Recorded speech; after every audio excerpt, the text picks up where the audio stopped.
Graças paz, irmãos. Eu sei que muitos de vocês estão com o coração apertado, porque não deveriam ouvir o sermão desta forma em suas casas, sendo hoje o dia do Senhor. Na verdade, hoje, que é o dia do grande encontro, o dia em que nós separamos para adorar ao Senhor juntos, nós deveríamos estar todos aqui reunidos para adorar ao Senhor, para termos um momento de comunhão com os irmãos e também para ouvirmos a palavra do Senhor aqui no templo, não é? Mas mesmo assim, irmãos, ainda assim, nós precisamos agradecer ao Senhor, porque mesmo que estejamos privados, a palavra do Senhor ela não está presa, e nós sabemos disso, e nós também não estamos privados de ouvi-la, não é? E também de testemunhar da palavra do Senhor. E nós devemos dar glórias ao Senhor por isso. Então, sem tirarmos os olhos dos acontecimentos, mas deixando os nossos olhos fixos em Jesus Cristo, tenhamos paciência na tribulação e que possamos continuar perseverando em oração como povo de Deus. E conforme nós terminamos o culto domingo passado, nós devemos esperar no Senhor, nós devemos animar o nosso coração e fortalecer o nosso coração enquanto nós aguardamos o livramento do Senhor. Amém, queridos? Eu convido você a me acompanhar em uma oração agora. Vamos falar com o nosso Deus, pedir para que o Senhor ilumine o seu coração, a sua mente, para que a palavra de Deus ela encontre lugar na sua mente e o Senhor faça aquilo que Ele deseja fazer no seu coração, assim como tem feito no meu coração. Vamos falar com o Senhor. Senhor nosso Deus, nosso amado Pai, nesse momento o teu povo está reunido, a Deus, os teus filhos, para ouvir a palavra do Senhor, a palavra que o Senhor preparou para nós, para este dia, e o Senhor preparou para que nós possamos observá-la durante toda a nossa semana, e, ó Deus, até a volta do nosso Senhor e Salvador. Eu quero pedir ao Senhor, mais uma vez, que o Senhor tenha misericórdia de nós, visite os corações dos meus irmãos que estão entristecidos, talvez neste exato momento, talvez alguns desanimados, porque não gostariam de ouvir a mensagem dessa forma. Senhor, mas nós entendemos que o Senhor, apesar de todas as coisas, o Senhor está no controle absoluto de tudo isso. Ó Deus, as nossas vidas, ó Deus, o nosso temor, o nosso sofrimento estão nas Tuas mãos. Ó Pai, tudo aquilo que aflige o coração do Teu povo está diante do Senhor. E o Senhor nos dá a oportunidade, ó Deus, de estarmos aqui, ó Deus, com os corações, ouvidos atentos para ouvirmos a palavra do Senhor. Que o Senhor fale conosco e que o Senhor santifique a Tua igreja. Senhor Deus, pedimos essas bênçãos porque nós necessitamos do Senhor. E clamamos, Pai, abrevie este tempo para que em breve, ó Deus, estejamos todos juntos para a glória do Teu nome e para a nossa alegria. Nós oramos no nome de Jesus, o nosso Salvador. Amém. Querido, convido você a deixar sua Bíblia aberta em Atos, capítulo 3, a partir do versículo 12. Nós estamos observando os últimos acontecimentos, não é? No pórtico de Salomão.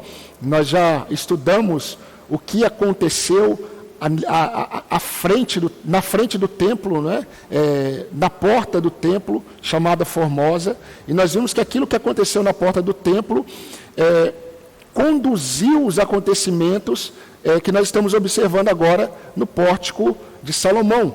E nós vimos domingo passado algumas lições sobre isso, e nós vamos continuar hoje observando, mas hoje nós vamos focar em apenas mais uma lição deste acontecimento no pórtico de Salomão, sabendo, apenas lembrando, que os acontecimentos aqui no pórtico de Salomão levarão Pedro e João para o Sinédrio. E aí nós teremos outros acontecimentos também no Sinédrio, capítulo 4. Mas, queridos, nós estamos observando o momento em que Pedro e João e aquele ex-coxo, eles estão no pórtico de Salomão e tem uma multidão, um povo observando, eles estão atônitos, eles estão perplexos, olhando para Pedro e João, porque eles estavam curiosos com aquilo que tinha acontecido com o ex-coxo.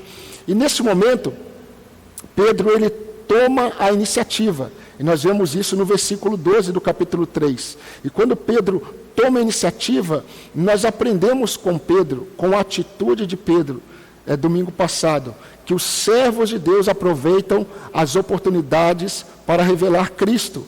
E também confrontam o pecado com a revelação de Deus. E nós vimos isso dos versículos 12 até o versículo 16. Mas apenas para lembrar, irmãos, nós precisamos ficar atentos, porque se nós estivermos atentos, nós vamos perceber que em muitos acontecimentos que nós experimentamos no nosso dia, Deus nos dará oportunidades de revelar a imagem de Cristo, tanto em nós como através de nós. Isso é durante o nosso dia, no cotidiano, de segunda a sábado. É só ficarmos atentos que nós vamos perceber o Senhor nos dando essas oportunidades. Então nós precisamos nos atentar para essas oportunidades, como temos visto. Paulo, quando ele escreveu a sua primeira epístola aos Coríntios, que nós temos hoje, que está na nossa Bíblia, no final desse livro, Paulo, nós sabemos por causa desse texto, do capítulo 16, Paulo, ele diz que ele permaneceria em Éfeso, 1 Coríntios 16, 8 e 9, ele disse que ele ficaria em Éfeso até o Pentecostes, porque uma porta grande e oportuna se abriu para ele, mesmo diante de muitos adversários. E por que eu citei esse texto de Paulo? Porque Paulo também era um homem, um servo de Deus, atento às oportunidades que Deus dava. Então ele percebeu que não era hora de sair de Éfeso, porque uma porta grande o Senhor estava abrindo ali para ele, para que ele testemunhasse de Cristo, mesmo sabendo que muitas adversidades estavam presentes. Então, meus irmãos, para nós, a questão não deve ser o quão privados nós estamos, mas quais são as portas abertas diante de nós, para testemunharmos de nossa verdadeira esperança. E nós vimos no domingo passado que Pedro confrontou aquele povo com a verdade de Cristo, porque nós vimos que sem a verdade do Evangelho, ninguém pode ser liberto, e Pedro fez isso no versículo 12. E é interessante porque logo após confrontá-los, mostrar para eles a culpa deles como pecadores em relação a Cristo, Pedro revela Cristo no versículo 16, mostrando que foi pela fé no nome de Cristo, foi pelo nome de Cristo que aquele coxo havia sido curado. E meus irmãos, a verdade de Deus, ela sempre está repleta de misericórdia e graça. E quando a gente lê os acontecimentos, essa narrativa, a gente percebe que o que Pedro faz depois, o que Pedro fala no versículo 17 e 18, revela exatamente essa misericórdia e essa graça. Pedro diz assim: e agora, irmãos, eu sei que vocês fizeram isso por ignorância, como também as suas autoridades fizeram isso por ignorância. Mas Deus assim cumpriu o que tinha anunciado anteriormente pela boca de todos os profetas, que o seu Cristo havia de padecer. Percebe o que está acontecendo aqui? Preste atenção. No versículo 12, está todo mundo olhando para Pedro e João, porque estão acreditando que Pedro e João são os grandes nomes do acontecimento. Pedro e João tirou os olhos deles do milagre e da admiração dos homens. Pedro confronta o pecado deles em relação a Cristo, mostrando: vocês são culpados, ninguém é inocente em relação a Cristo, todos são indesculpáveis. Mas logo depois, a partir dos versículos 17, Pedro diz que a rebeldia deles contra Cristo, apesar da responsabilidade deles, era fruto da ignorância deles. E Pedro vai mostrar que o que eles fizeram, eles foram responsáveis, porém, eles fizeram por ignorância, por cegueira espiritual. E Pedro mostrou mais uma coisa, queridos. Pedro mostrou que Deus está acima de todos esses acontecimentos, pois os profetas já haviam anunciado que tudo isso deveria acontecer com o seu Cristo. Ou seja, dos versículos 12 ao 18, Pedro apontou para o peso da culpa e o alívio da graça soberana. E o que é isso? O Evangelho. O que Pedro expôs foi exatamente o Evangelho.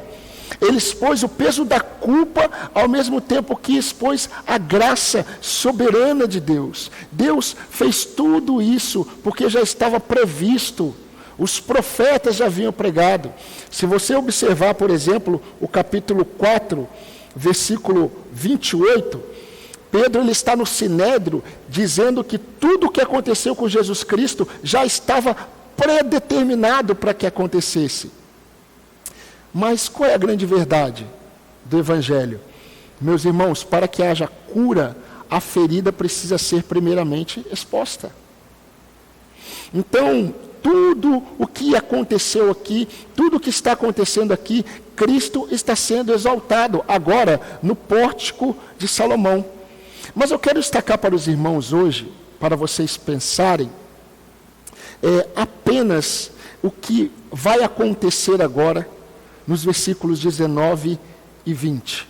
E apenas uma lição principal que eu quero me aprofundar com os irmãos por causa da importância desta verdade que nós vamos ver hoje. Então eu gostaria que você lesse comigo os versículos 19 e 20. E diz assim: portanto, arrependam-se e se convertam, para que sejam cancelados os seus pecados, a fim de que da presença do Senhor venham tempos de refrigério, e que Ele envie o Cristo, que já foi designado para vocês, a saber, Jesus. Meus irmãos, logo após aqueles ouvintes se depararem com a dura realidade da culpa deles, logo após eles se depararem com a soberana graça de Deus, quando eles ouvem, olha, vocês fizeram por ignorância, Deus já havia previsto pelos seus profetas. Logo depois deles observarem esses ensinamentos vindo de Pedro, Pedro ele mostra uma conclusão. Após se falar tudo isso, Pedro ele inicia o versículo 19 trazendo um discernimento que algo precisa acontecer a partir de tudo que ele falou. Por isso que ele inicia o versículo 19 com aquilo que nós chamamos na nossa língua portuguesa, com uma conjunção conclusiva. Na minha versão ele começa com um portanto. Portanto. Na versão NVI e na revista atualizada, tem a palavra pois, que é uma outra conjunção também conclusiva. Mas qual a ideia? A ideia dessa palavra é mostrar que uma conclusão está sendo, vai ser colocada, vai ser falada a partir de tudo que ele já falou. Então seria mais ou menos assim. Após ter dito tudo isso, Pedro olha para eles e diz assim: diante de tudo que vocês ouviram, após vocês ouvirem todas essas verdades, e aí Pedro faz uma proclamação. E a proclamação de Pedro é: arrependam-se e convertam-se. É muito interessante isso, porque quando Pedro diz, vocês precisam, diante de tudo que vocês ouviram, portanto, arrependam-se, pois, diante de tudo que vocês ouviram, da confrontação que eu fiz, do entendimento da culpa de vocês, do entendimento da graça soberana de vocês, da graça soberana de Deus sobre todos os acontecimentos que muitos de vocês foram responsáveis em relação a Cristo, vocês precisam ter uma postura. E Pedro faz uma convocação chamando-os para o arrependimento. E meus irmãos, nessa terceira lição que nós vamos observar hoje, no Pórtico de Salomão, nós vamos perceber um pouco a profundidade desse chamado de Pedro ao arrependimento e conversão. E a lição que eu gostaria de destacar para os irmãos, que está inserida nesse versículo 19 e 20, é que o povo de Deus, ele nasce no arrependimento, caminha em arrependimento e proclama o arrependimento. Eu vou repetir. O povo de Deus, ele nasce no arrependimento. Todos aqueles que são chamados por Deus, eles nascem no arrependimento. Eles caminham com Deus em arrependimento e a mensagem que eles proclamam é uma mensagem de arrependimento. Esse tema, queridos, ele é tão central nas Escrituras, esse tema ele é tão essencial à nossa fé, que negligenciá-lo significa impedir o povo de Deus de conhecer a Deus, e significa impedir, inclusive, que pessoas sejam transformadas pelo poder de Deus. Os irmãos precisam discernir que a mensagem do arrependimento não é apenas uma mensagem importante para aqueles que são chamados por Deus. A mensagem do arrependimento é uma mensagem vital. E todas as vezes que a mensagem do arrependimento ela é proclamada, ela está fundida com uma outra realidade, com uma outra verdade, que é a fé.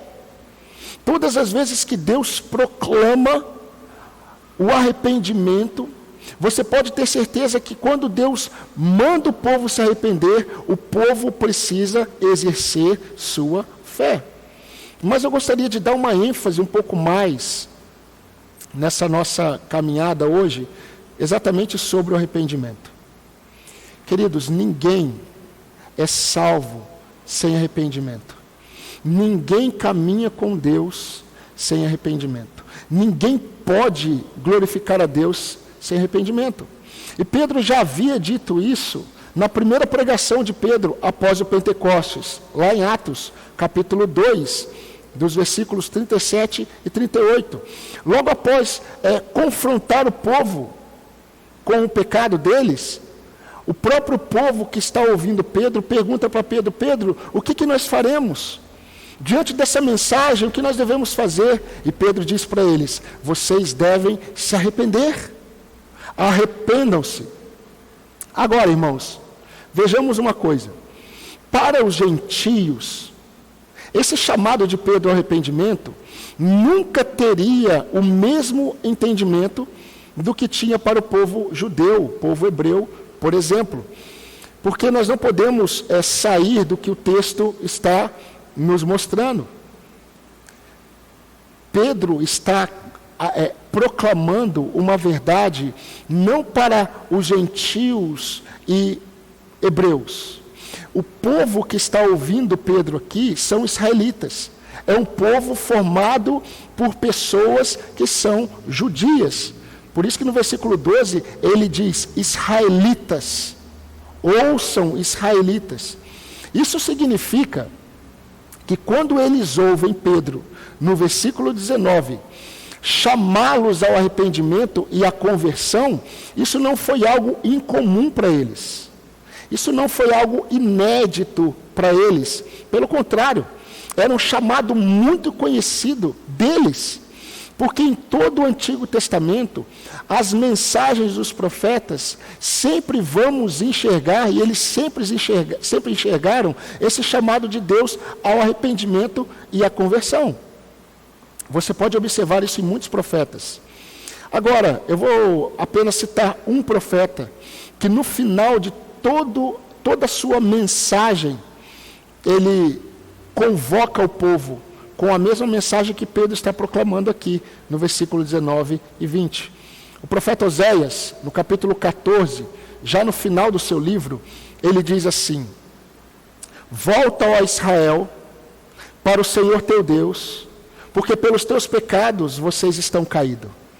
Tenham com vocês palavras de arrependimento e convertei-vos ao Senhor. Olha que interessante.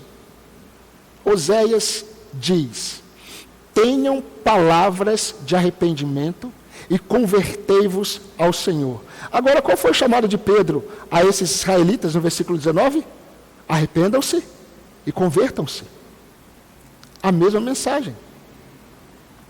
Quando a Bíblia, a palavra de Deus, ela mostra João Batista, ele veio preparar o caminho para o ministério de Jesus. A Bíblia diz o seguinte, que apareceu João batizando no deserto e pregando o batismo de arrependimento para a remissão de pecados. Quando os evangelhos falam sobre Jesus, por exemplo, Marcos, o evangelho de Marcos, no capítulo 1, versículo 15, diz assim, que Jesus foi para a Galileia, e Jesus na Galileia disse: o tempo está cumprido, e o reino de Deus está próximo.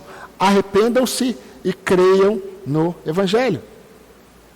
Irmãos, nós estamos vendo que o chamado de Deus ao arrependimento não é uma mensagem exclusiva do cristianismo, não é uma mensagem que teve origem no cristianismo, mas é uma mensagem presente na história de todos aqueles que foram chamados e são chamados a andarem com Deus vivo, em todas as épocas. Isso precisa estar claro para nós. E vamos perceber que o arrependimento, ela é uma postura do pecador a partir daquilo que ela ouve de Deus sobre o pecador. Então o arrependimento bíblico, ele sempre vem pedindo uma postura do pecador, logo após o pecador ter ouvido verdades do Senhor sobre ele. Então o arrependimento é uma postura do pecador em relação a Deus. Mas é interessante porque só pode acontecer pelo agir do próprio Deus. Quando Paulo escreve aos Romanos 2,4, Paulo diz assim: você ignora que é a bondade de Deus que te conduz ao arrependimento? É interessante, porque ao mesmo tempo que o arrependimento ele é fruto da bondade de Deus, é o Senhor que conduz o homem ao arrependimento. Nós temos que perceber que o arrependimento é uma resposta do pecador após ouvir a verdade de Deus. Por isso que não existe arrependimento sem convencimento do pecado. Não existe. Na perspectiva bíblica, o arrependimento sempre vem após o reconhecimento de pecado. Por isso que o Evangelho, ele primeiro revela a culpa, e depois ele revela a graça soberana de Deus, quando envia Cristo. Porque é impossível alguém se arrepender, se ele não for convencido do seu pecado.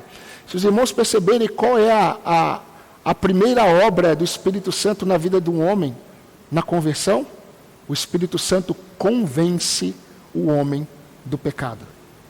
O homem precisa ser convencido.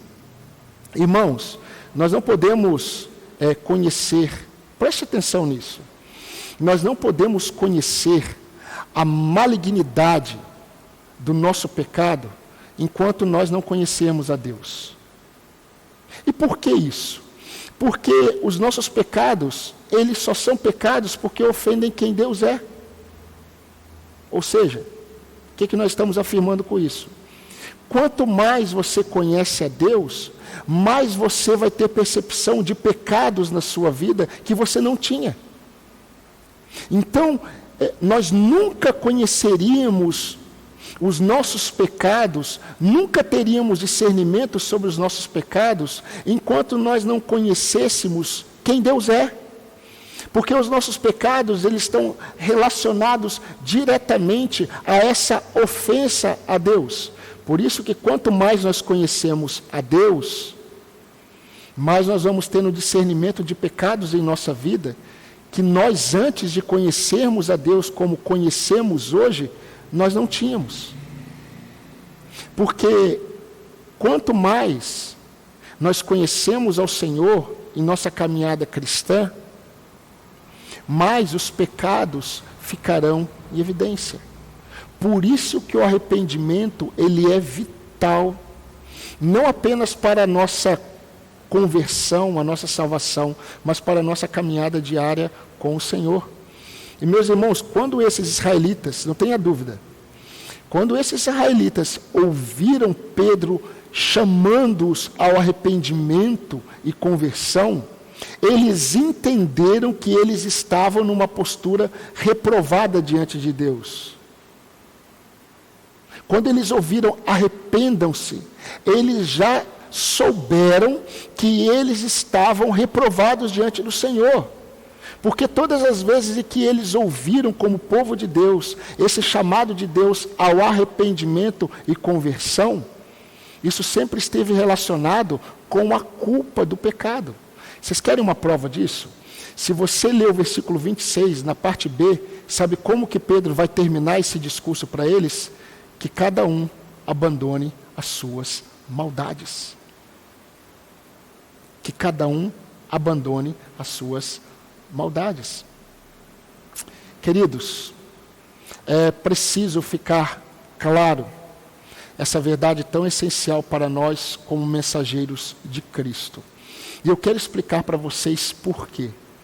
Porque antes de proclamarmos a verdade de Cristo, e nós já temos aprendido que para proclamarmos o Evangelho, nós precisamos fazer como Pedro, nós precisamos expor a realidade do pecador, a realidade do pecado, nós precisamos expor o peso da condenação, para depois expormos a profundidade do amor de Deus em Cristo e a profundidade da graça.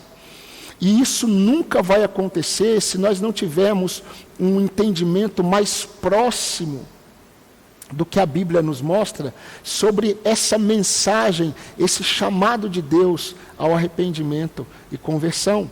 Nós nunca pregaremos o Evangelho sem a exposição da culpa do pecado, da soberana graça de Deus em Cristo e do chamado ao arrependimento e fé.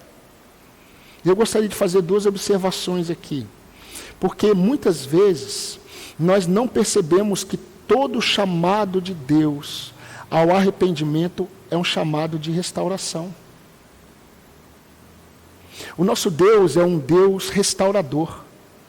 Só que o nosso Deus sabe que para que um homem seja restaurado, ele precisa ter noção do que ele é e como ele está diante de Deus. Mas nunca será possível uma restauração verdadeira se o homem não for convencido de que ele é culpado e que ele necessita do perdão de Deus em Cristo. Por isso que a segunda observação é que todo arrependimento bíblico, ele precisa ser acompanhado de uma mudança de direção. Por isso que todas as vezes que Deus convoca o homem ao arrependimento, sempre vem depois, e converta-se. Essa é a mensagem de Pedro para eles no versículo 19. Portanto, arrependam-se e se convertam. Essa é a mensagem. Queridos, uma noção de arrependimento sem mudança de direção não é uma noção bíblica de arrependimento. Por isso que, como nós lemos Oséias, quando Oséias pregou, e quando Oséias escreveu, Oséias também convoca o povo ao arrependimento e à conversão. Voltem. Voltem. E é interessante, queridos, que a doutrina do arrependimento bíblico, o arrependimento bíblico, ele é inerente a pecadores. Somente pecadores podem se arrepender. Somente pecadores são conduzidos por Deus ao arrependimento. Mas o que eu quero mostrar para vocês, igreja, povo do Senhor, povo que já experimentou a salvação, povo que já foi conduzido pela bondade de Deus ao arrependimento, ao reconhecimento de quem Cristo é. Nós precisamos também entender, meus irmãos, que não foi apenas no momento da nossa salvação que essa verdade ela esteve presente. Mesmo após a nossa conversão a Cristo, nós carecemos de um arrependimento bíblico para andarmos com Deus. E eu quero dar uma ênfase aqui. Nós precisamos de um arrependimento bíblico para andarmos com Deus. É muito interessante, eu sei que tem até alguns livros escritos. Eu tenho um bom livro falando sobre isso, sobre a história dos grandes avivamentos de Deus com o seu povo. E eu sei que muitos homens de Deus, durante a história, até a história recente, inclusive atualmente, aguardam um avivamento da parte do Senhor. Mas, queridos, o que nós vamos perceber na história do povo de Deus é que todo avivamento bíblico, todo avivamento bíblico que nós vimos, o arrependimento foi uma evidência marcante de que o Espírito Santo estava agindo. Nunca houve na história do povo de Deus um avivamento da parte de Deus sem que o arrependimento ficasse em evidência nos corações dos salvos. Por isso que eu gostaria de mostrar para os irmãos agora, de uma forma bem didática, algumas marcas desse arrependimento que agrada a Deus. A primeira marca que eu gostaria de destacar para você é que o arrependimento que agrada a Deus, ele vem com uma percepção de pecado. O Espírito Santo, ele ilumina. A partir do momento em que nós começamos a ter conhecimento de Deus, o Espírito Santo ilumina. E o Espírito Santo revela o nosso pecado. E quando nós pensamos em arrependimento, é impossível pensar no arrependimento que glorifica a Deus sem a percepção clara de pecado. Olha, meus irmãos, como isso está de Gênesis a Apocalipse. Quando Jesus se revelou às igrejas, quando uma carta foi direcionada ao mensageiro da igreja de Éfeso, lá em Apocalipse capítulo 2, Jesus, ele começa falando sobre o que agradava a ele na postura daqueles irmãos. Mas logo depois Jesus, ele revela o pecado da igreja. E Jesus diz assim, olha, vocês abandonaram o primeiro amor. Vocês estão percebendo como Deus age? Antes de ter restauração, a exposição do pecado, a exposição da culpa, ao discernimento do pecado. E aí Jesus diz, olha, vocês agora precisam se lembrar de onde vocês caíram. Vocês precisam ter consciência de onde vocês caíram. Como foi que vocês caíram? E aí o que Jesus diz? Arrependam-se e voltem à prática das primeiras obras, ou à prática do primeiro amor. Percepção de pecado.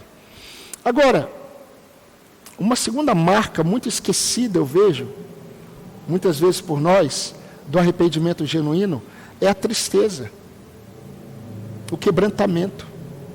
A tristeza por causa do pecado cometido. A tristeza e o quebrantamento diante do pecado.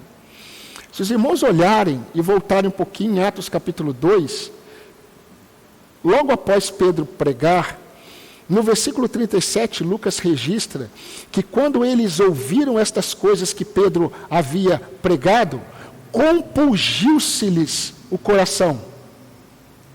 O coração dos ouvintes ficaram aflitos quando eles ouviram sobre o que eles haviam feito com Cristo e o que Deus havia feito para salvá-los. E eles não haviam percebido.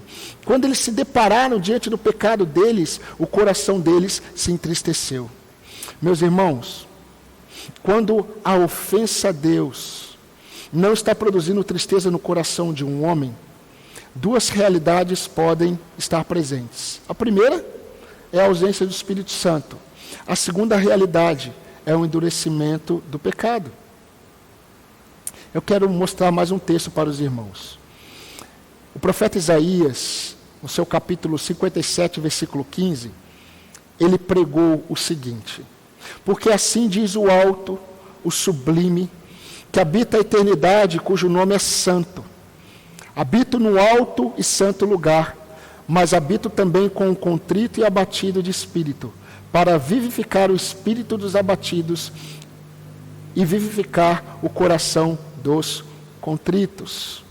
Eu me lembro de Davi, quando ele escreve o Salmo, e ele diz exatamente isso: Senhor, um coração contrito, um espírito quebrantado, o Senhor não desprezará. Meus irmãos, o quebrantamento e a tristeza por causa do pecado, ela é uma marca evidente de um arrependimento genuíno. Quando o conhecimento do pecado não produz tristeza, não produz mais quebrantamento, não há arrependimento aceitável a Deus. Então, será que você ainda se entristece e se quebranta diante de Deus por causa de seus pecados? Uma terceira marca que eu gostaria de destacar de um arrependimento bíblico é a vergonha. No século XVII, um pastor puritano chamado Thomas Watson, ele escreveu uma verdade. E ele disse assim: o pecado rouba as nossas vestes de santidade. Ou seja, o pecado, os nossos pecados, eles nos desnudam diante do nosso Deus. E eles revelam o quão miseráveis nós somos. E isso nos envergonha diante da santidade de Deus, diante da bondade de Deus, diante do amor de Deus. E essa vergonha, queridos, ela surge por causa da culpa, por causa da nossa incompetência diante dos nossos pecados. E nós ficamos constrangidos exatamente pela nossa ingratidão e abuso da bondade de Deus. Mas o pecado precisa produzir vergonha em nós. Daniel, quando escreveu o seu livro, no capítulo 9, versículo 8, na sua oração ele diz assim: ó Senhor, a nós pertence o ficar corados de vergonha por causa do nosso pecado contra ti. Daniel 9, 8. E seria muito importante aproveitar esse momento para perguntar para você: você ainda sente vergonha pelos seus pecados? A próxima marca, e eu chamo de uma quarta marca de um arrependimento genuíno, é a confissão. Quando nós observamos a caminhada do povo de Deus, toda manifestação de arrependimento sempre foi acompanhada de reconhecimento e confissão. E a confissão, meus irmãos, nada mais é do que concordar com Deus. Por isso que quando João escreve um texto tão conhecido da igreja, olha, se confessarmos os nossos pecados, Ele é fiel e justo para nos perdoar os pecados e nos purificar de toda a injustiça. A ideia de confessar os pecados é de concordar com Deus, de reconhecer diante de Deus: Senhor, eu concordo que isso que eu estou fazendo, eu concordo que isso que eu fiz ofendeu ao Senhor, ofendeu a santidade, a bondade, a misericórdia, a graça do Senhor. A confissão, ela é necessária em um arrependimento bíblico. Agora, queridos, o próximo passo é o que se espera após o reconhecimento de pecado e a concordância com Deus. Não se reconhece e concorda com Deus, se concorda com Deus em relação ao pecado, não se confessa um pecado e permanece numa posição de inércia, de estagnação. Mas sempre há necessidade de mudança. Por isso que a palavra de Pedro agora fala sobre mudança. Arrependam-se e mudem. E convertam-se e mudem de direção. Então, diferente do que muitos talvez possam pensar, o arrependimento, ele revela um sinal visível na vida do arrependido. E esse sinal visível é exatamente, meus irmãos, essa mudança de direção que Pedro prega para eles. Então não basta o reconhecimento do pecado e confissão? É preciso mudar de direção. Então, olha só.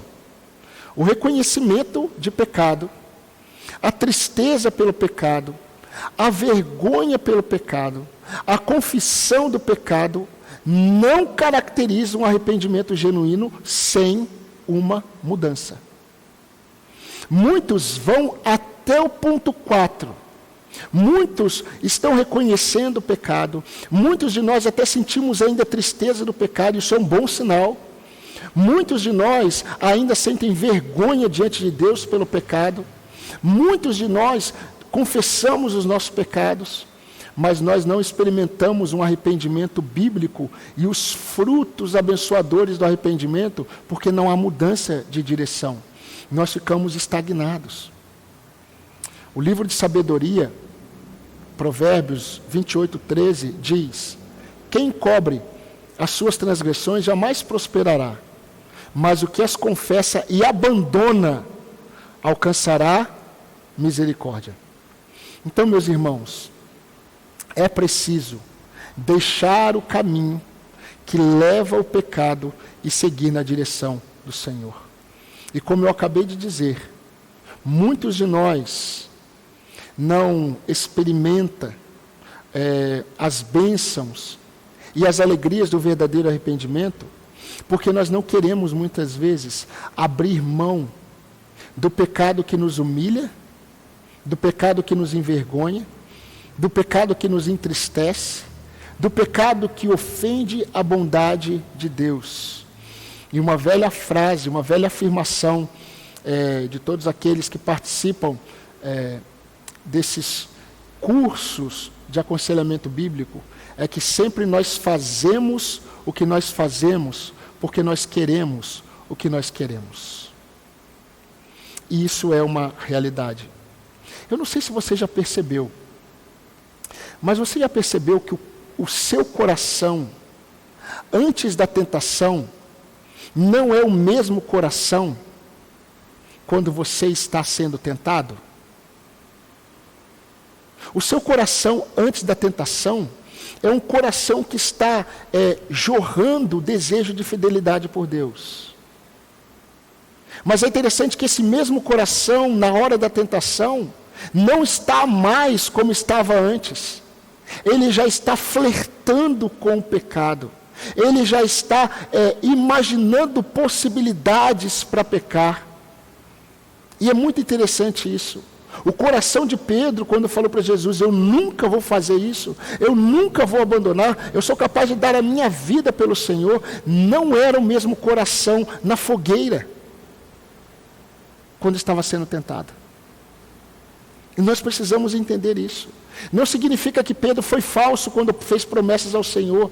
Não significa que você é falso quando você faz promessas de fidelidade ao Senhor. É que você precisa ter noção que o seu coração não é confiável. Deus sabe disso. Mas Deus deseja que nós experimentemos o verdadeiro arrependimento, a ponto de mudarmos de direção, de nos convertermos ao Senhor. E esse mesmo Pedro que experimentou isso, essa realidade dos dois corações, Pedro pregou aqui: arrependam-se e se convertam. Preste atenção. Arrependam-se e se convertam, para que sejam cancelados os vossos pecados, a fim de que da presença do Senhor venham tempos de refrigério em Cristo. Meus irmãos, nós não temos muitas vezes a percepção de que um arrependimento bíblico que possui percepção de pecado, um arrependimento que possui tristeza e quebrantamento diante do pecado, um arrependimento que produz vergonha diante do pecado, um arrependimento que produz confissão de pecado, mas principalmente que não para aí, mas que busca uma mudança de direção. Ao invés de caminhar em direção ao pecado, há uma mudança de direção, e os olhares são voltados para o Senhor, os desejos são inclinados para o Senhor. Quando nós experimentamos esse arrependimento com uma mudança bíblica, com um retorno, com um voltar, nós experimentamos as bênçãos do Senhor. Eu quero ler o último texto de hoje, Isaías 55, 6 e 7. O profeta Isaías disse: buscai ao Senhor enquanto se pode achar, invocai-o enquanto está perto, deixe o perverso o seu caminho, o iníquo os seus pensamentos, e converta-se ao Senhor, que se compadecerá dele, e volte-se para o nosso Deus, porque é rico em perdoar. É interessante que quando Isaías ele fala o iníquo, quando ele fala o perverso, deixe o perverso o seu caminho, deixe o iníquo os seus pensamentos, ele está falando para o povo de Deus. Por isso que ele diz: converta-se ao Senhor, que se compadecerá dele, volte-se para o nosso Deus, porque é rico em perdoar. Mas mais uma vez, meus irmãos, eu quero enfatizar que em Cristo, o Senhor ele muda a nossa mente, para que nós possamos mudar de direção. Nós não podemos ficar e caminhar até a confissão apenas. Nós precisamos mudar de direção. Nós precisamos mudar de direção, porque Cristo mudou a nossa mente. Então, meu querido ouvinte, eu gostaria de deixar umas perguntas, algumas poucas, para você refletir. Do que você precisa se arrepender e voltar ao Senhor? Que caminho você precisa abandonar e mudar de direção? Será que é do caminho do esfriamento com Deus? Será que é do caminho do desprezo pela igreja de Cristo? Será que é do caminho dos lábios mentirosos? Será que você precisa sair e voltar dos caminhos de pecados enraizados e estimados?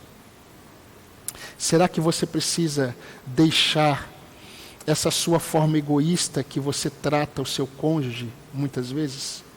Será que você não precisa voltar e se converter e mudar de direção e deixar o mau uso dos recursos que Deus tem dado a você, para que você administre como bom mordomo, e você não tem feito, porque você não enxerga isso como um pecado diante de Deus, que tem trazido tristeza para a sua vida, tem trazido tristeza para a sua família, e não tenha dúvida que para o Senhor.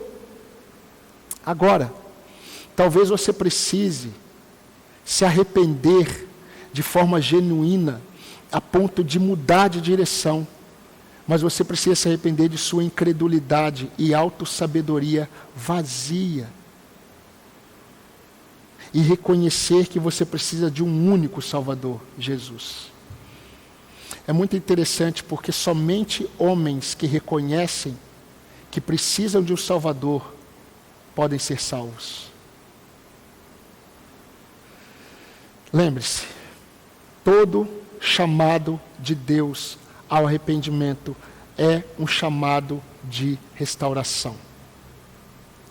E eu gosto muito de continuar lendo a narrativa, porque quando nós continuamos a narrativa, nós vamos perceber que lá no Sinédrio, quando Pedro e João são levados para o Sinédrio, ali no templo, o texto vai dizer, eu gostaria que você acompanhasse aí, no versículo 4 do capítulo 4, que muitos dos que ouviram, não todos, muitos dos que ouviram a palavra creram, subindo o número desses homens a quase 5.000. Por que eles creram? Porque a mensagem do Evangelho, ela expõe a culpa do pecador, ela expõe a soberana graça de Deus, e ela faz uma convocação aos pecadores, e a convocação é de arrependimento e mudança. Mas, queridos, essa mudança, ela começa no novo nascimento. mas ela deve estar presente. Esse arrependimento genuíno, bíblico, deve estar presente até o fim de nossas vidas. Porque o povo de Deus, ele nasce no arrependimento. O povo de Deus, ele caminha em arrependimento e proclama o arrependimento. O meu desejo é que através dessa mensagem, que Deus nos abençoe e que Deus produza em mim, que Deus produza na sua vida. E eu creio que essa mensagem veio hoje, porque eu creio que Deus quer produzir neste momento, em que muitos estão olhando para o exterior, que você experimente as bênçãos do verdadeiro arrependimento e desfrute de todos os benefícios da graça do nosso Deus, que é rico em perdoar. Amém? Vamos orar? Senhor, nosso Deus, a Tua palavra foi entregue à Tua igreja.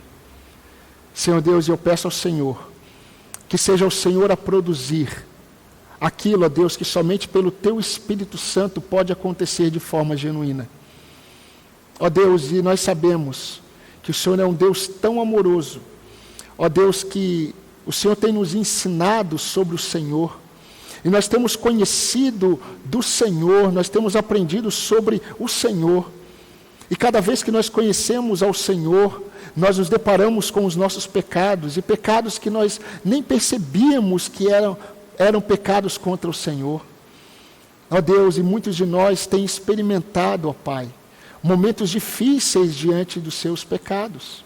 Ó Deus, os nossos pecados nos humilham, os nossos pecados, ó Deus, nos limitam, os nossos pecados, ó Deus, eles nos travam, os nossos pecados, ó Deus, eles nos impedem de experimentarmos a bênção do arrependimento. Senhor, mas eu quero pedir ao Senhor que o Senhor produza na mente desses meus irmãos, que esteja cada vez mais claro, ó Pai, que não basta ter percepção de pecado, não basta, ó Deus, nós nos envergonharmos, nós ficarmos constrangidos, nós sentirmos tristeza pelo nosso pecado. Não basta nós confessarmos os nossos pecados, nós precisamos mudar. Nós precisamos voltar, nós precisamos sair do caminho que nos leva a este pecado. Ó Deus, e que esse discernimento produza nos meus irmãos esta mudança bíblica tão necessária para que nós glorifiquemos o Teu nome, para que nós experimentemos vitórias diante dos nossos pecados que tanto nos humilha, e para que experimentemos as bênçãos do Senhor que o Senhor tem reservado para nós. Ó Deus, que a boa mão do Senhor sustente a fé dos meus irmãos nesses tempos difíceis. E mais uma vez eu peço, ó Pai, que o Senhor abrevie o nosso tempo para que possamos experimentar da comunhão dos santos. São bênçãos que nós te pedimos, ó Deus, no nome de Jesus Cristo, o nosso Salvador. Amém.